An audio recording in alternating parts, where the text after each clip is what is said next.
महाभारत के इतिहास में एक ऐसा योद्धा हुआ जो असीमित ज्ञान का भंडार था। अस्त्र शस्त्र विद्या में जिसकी बराबरी कोई नहीं कर सकता था। संसार ने उन्हें सर्वश्रेष्ठ गुरु का दर्जा दिया, लेकिन स्वयं श्री कृष्ण ने उन्हें एक विफल गुरु और एक विफल पिता कहा। यह सुनकर मन में प्रश्न उठता है, आखिर ऐसा क्यों? जब गुरु द्रोण मृत्यु के दहलीज पर खड़े थे, तब उन्होंने श्री कृष्ण से कुछ ऐसे प्रश्न किए जो हर किसी के मन को झकझोर देते हैं। और श्री कृष्ण ने जो उत्तर दिए, वो उत्तर आज भी एक गुरु और एक पिता के लिए सबसे बड़ी सीख है। महाभारत का युद्ध का वह भयावह क्षण। महाभारत के युद्ध में गुरु द्रोण का वध करना पांडवों के लिए सबसे बड़ी चुनौती थी। वे अजेय थे, उन्हें पराजित करना लगभग असंभव था। तब श्री कृष्ण ने एक चाल चली। अश्वत्थामा मारा गया। यह झूठ बोलकर गुरु द्रोण को निहत्था करवाया गया। और जब वे समाधि में बैठ गए, तब द्रौपदी ने के भाई धृष्टद्युम्न ने तलवार उठाकर उनका सिर काट दिया। लेकिन उससे पहले मृत्यु के उस अंतिम क्षण में गुरु द्रोण ने श्री कृष्ण की ओर देखा और पूछा, हे वासुदेव, मेरा जन्म आश्रम में हुआ। बचपन से दरिद्रता मेरी साथी रही। क्या मैंने पिछले जन्म में कोई ऐसा पाप किया था जिसका दंड मुझे इस जन्म में भोगना पड़ा? मेरे मित्र द्रुपद को जब राज्य जीतना था, तब मैंने उसकी हर संभव सहायता की, और उसी द्रुपद ने मुझे उसी राज्य से अपमानित करके निकाल दिया। क्या किसी मित्र की सहायता करना पाप होता है?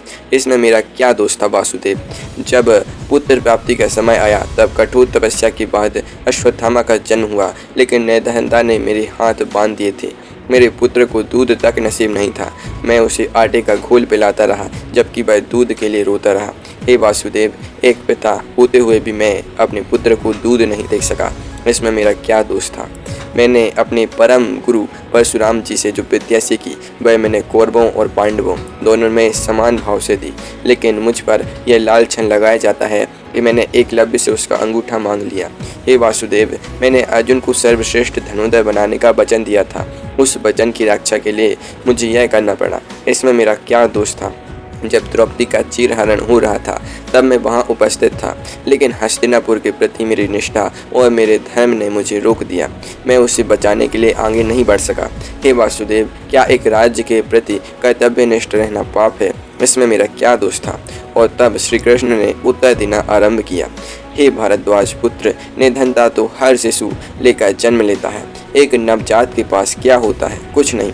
लेकिन यदि उसे भविष्य में धन और यश चाहिए, तो संघर्ष और धैर्य यही उसके सबसे बड़े हथियार हैं।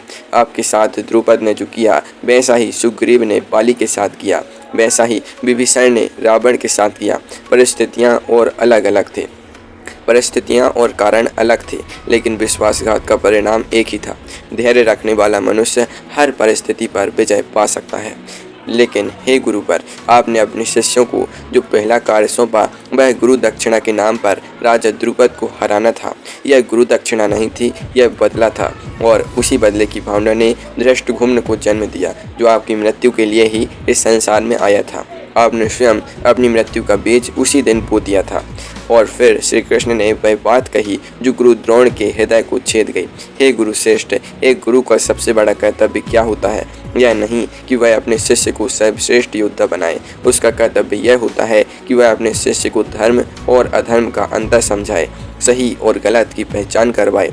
जब दुर्योधन आपके आश्रम में था, तब बचपन में ही उसके भीतर की ईर्ष्या और अधर्म आपको दिखाई देता था। आप जानते थे कि वह गलत रास्ते पर जा रहा है। आपको पता था कि शकुनी उसके मन में विष घोल रहा है, लेकिन आपने कुछ नहीं किया। मनुष्य का चरित्र बचपन में ढलता है। जब वह शिशु होता है, जब वह बालक होता है, तभी वह सबसे अधिक सीखता है। उस समय यदि एक गुरु उसे सही दिशा देता, तो दुर्योधन कभी दुर्योधन नहीं बनता। आपने अपने शिष्यों को केवल अस्त्र शस्त्र की शिक्षा दी, उन्हें धर्म की शिक्षा देना आप भूल ही गए। यही आपकी सबसे बड़ी विफलता है। और हे गुरुदेव, अब बात करते हैं एक पिता की। एक पिता का कर्तव्य यह है कि वह अपने पुत्र को उज्जवल चरित्र का बनाए, उसकी हर हट पूरी करना पिता का प्रेम नहीं, यह पिता का मुँह है। अश्वत्थामा बचपन से दुर्योधन के साथ रहा। उसके संस्कारों पर दुर्योधन की संगति का प्रभाव पड़ रहा था। आपने देखा, लेकिन आपने कठोरता नहीं दिखाई।